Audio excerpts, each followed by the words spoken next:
welcome back to our channel. Today we are going to finally go somewhere that I've been wanting to go for years and years now, and that's the museum. We're going to the High Museum of Art. I don't know how much we can go to or what we can cover, because today is like the free day.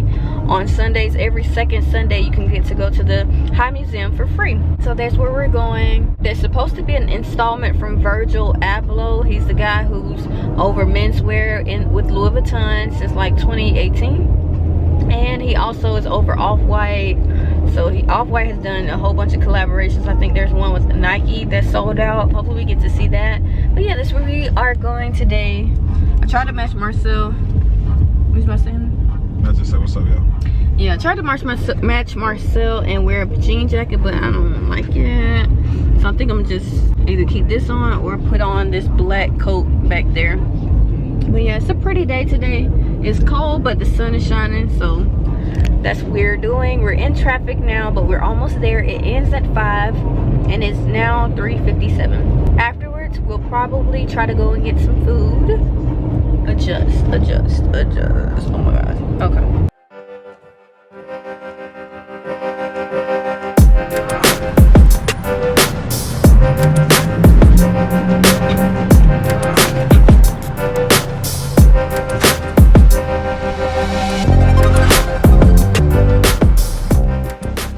Yo, I got us parked in the middle of nowhere. But guess what? We're here though. One of my resolutions for this 2020 year was to make sure that I am taking Jamila or doing things for Jamila that she has always wanted me to do. So I feel really good. I swear, Jamila has been asking me to take her to the High Museum since we probably started dating back in what? Not immediately started dating, but I feel like 2015. Honey, yeah. Keep this on or change? Keep the short jacket or put the long jacket on? Put the long jacket on because I feel like it's gonna be a little chilly outside. No, take the leather jacket. I'm gonna just wear it over it. Like that? Yeah. Okay. But I feel like since 2016, Jamila has been asking me 15, to. honey. So you've been asking me to take you here since we first started dating? First started dating in 2014, sweetheart. So a year after that. But this is where I got us parked at. I don't know where we are, but I'm excited. And it's actually, honey, you want to take these stairs right here? Oh. You just gonna. All right, sugar. But I am super excited that we're here. I'm excited. I used to go to the museum all the time, but I haven't been since we started dating. Fair? Yeah, I even had a membership one year, honey. It's my fault. Not to this museum, but the one across the street. Biggest concern. Hopefully they don't have a cutoff time since it is after 4 o'clock and they close at 5. You think we're gonna be able to get in? I hope so. Me too. Virgil Abloh. Oh, come on, we got to cross. Pick them feet up. Leave the chest. Oh, we got time. Oh, no, we don't. Go. We got 5 seconds.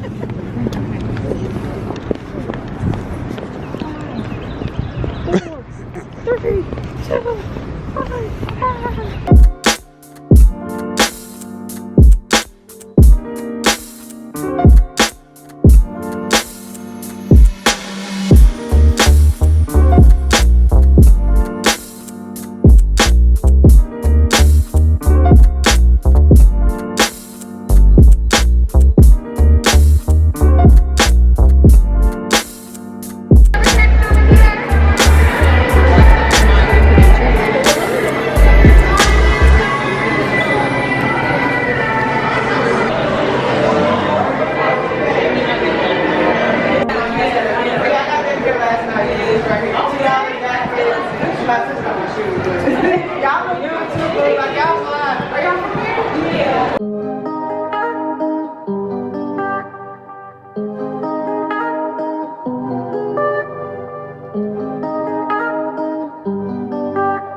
This has to be my favorite piece right here. What does it mean to you, Jamila? What does it mean to you? What does it mean to you since it's your favorite? Tribal wear. That's what I look at. Straight tribal wear. I get buffalo vibe from that, don't know. Oh, this is a mask. Full body? Let me see. You just talking about it. Yeah, it's a mask. Made in 1986. John Fire. Ooh, Bob Moranity. You okay? Alright, man. What if we replace the gray couch that we do have, that gray bench? Yeah. With that. Ooh, that'd be nice. That'd be real nice. Oh, stained glass. It looks nice. Really happy that we came here today. But I'm be disappointed because you see the Virgil Abloh thing. We found out once we got all the way to the top floor, the Virgil Abloh is all the way on the second floor on the bottom. So it's a likelihood that because Why would you say that? Don't you just put it up?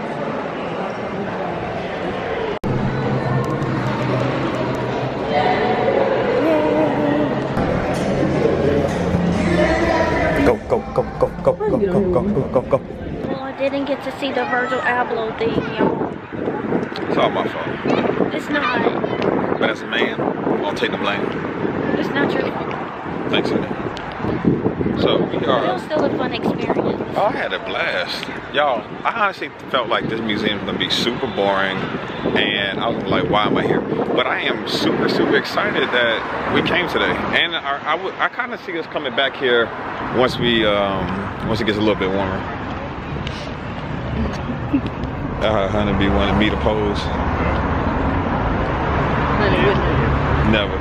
Honey told me today I literally need to go to a mirror and practice on my poses today. I don't know how to pose, honey.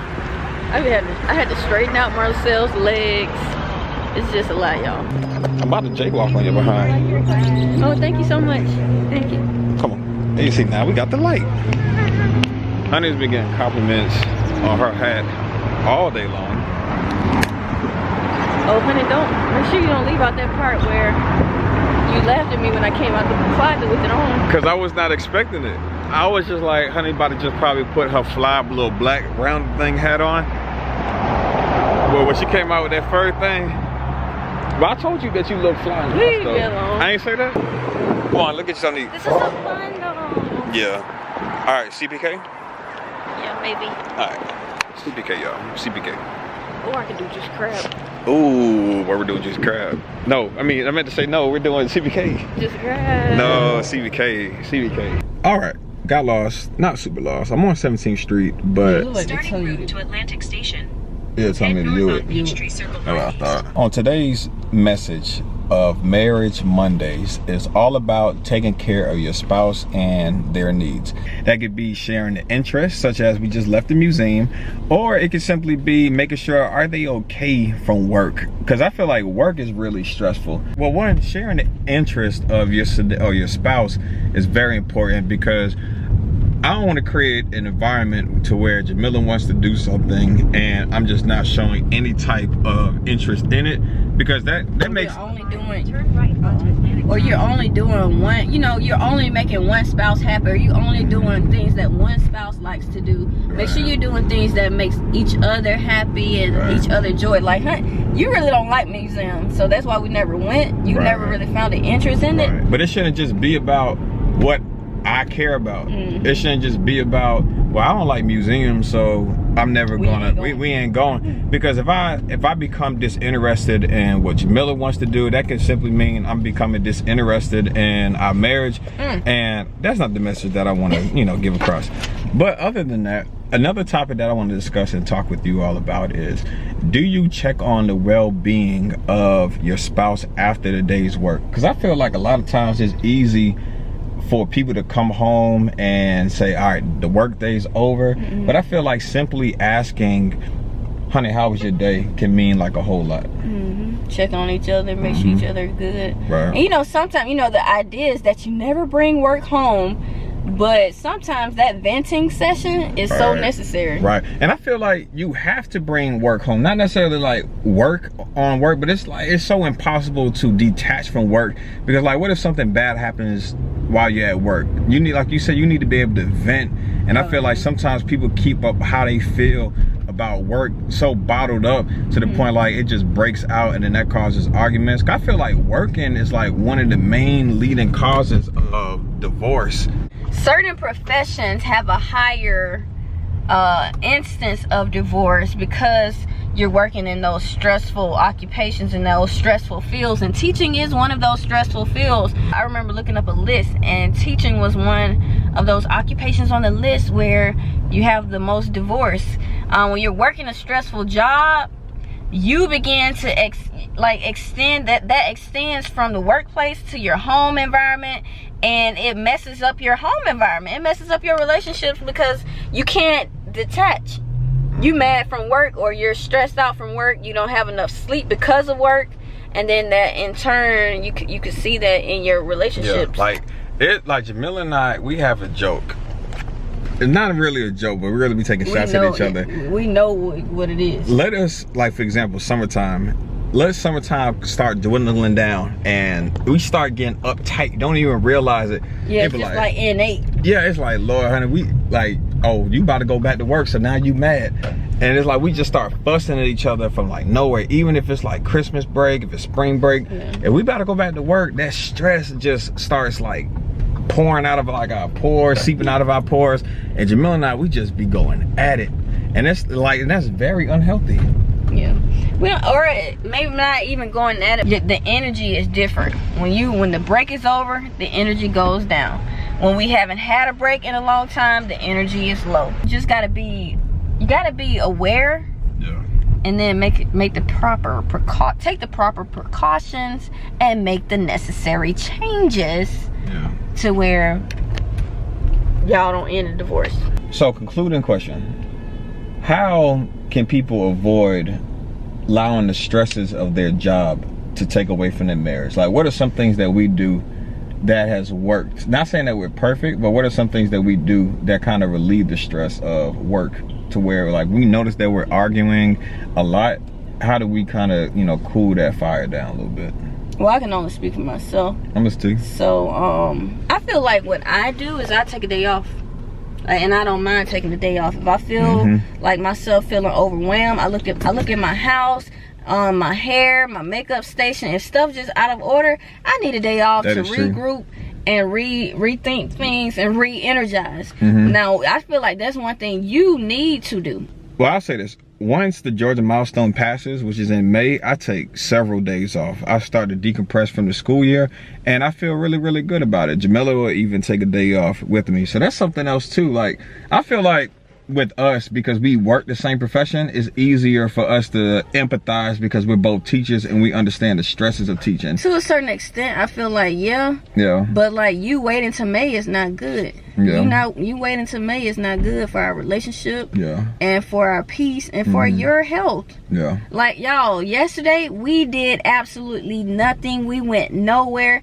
That's really never happened. The car did not move on a Saturday. The car did not leave the garage. Marcel got, like, I've been telling Marcel all last week, you need to take a day off. You need to take a day off. So in the comments below, y'all, please tell Marcel, take a day off. Take a day off. I'm gonna take a day off. He needs to take a day off. For real. Before the milestones, before testing, just for your mental health, your physical health, your relationship health. All right, y'all. So for Jamila and Marcel's top 5 list of what can you do in order to make your spouse feel more supportive is 1, be empathetic. 2, make sure that y'all take days off with each other. 3, you can simply ask them how is their day going.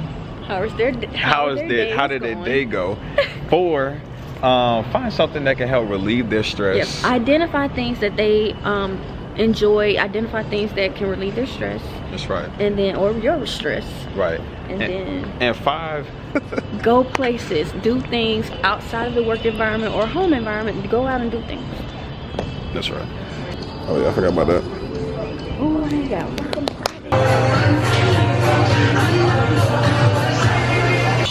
All right, y'all, we're gonna go ahead and call it a night. always keep each other first, and always check on each other. Check on each other. Always show empathy. Yeah. Always take time out your day to make sure that your significant other or spouse is okay, and do things for each other. I think that's something that Jamila and I do really, really well in our relationship. Is we make sure that we do stuff for each other to alleviate the stress of the daily pressures of going to work. Yeah, in life. That's right. But thank y'all so much for watching. God bless you. We'll see y'all tomorrow. Bye. See y'all. Bye. All right, y'all. One last thing. Right when we ended the vlog, something I said to Jamila that I want to share with you all. I told Jamila that one thing that I want to do, one of my goals this week, is just to make sure that not only am I empathetic there, am I showing empathy, but I also want to make sure that I give her time to decompress. I feel like that's something else that we should have added to the list. So before we close out the vlog, sometimes people just need to come home and just be left alone. And I think I used to take it as like something personal, but sometimes people just need their time. Sometimes people need time to decompress, and it's like every time one of us need that time to decompress, and no matter how long that time might be, 20 or 30 minutes go by and we're back to being sweet old Jamila and Marcel. So one thing I would like to say is that we'll let each other know. Just give me 2 seconds. Yeah, so being able to communicate that with your spouse or your significant other, say, hey, I just need that space. I just need like 2 minutes. Just need 2 minutes mean 20 minutes. It might mean 30. It might mean 2 whole hours. Right. No, that's too long. That's too long. But Joe wanted to say that, and I love you, honey. All right, we'll see y'all tomorrow. Bye. Bye.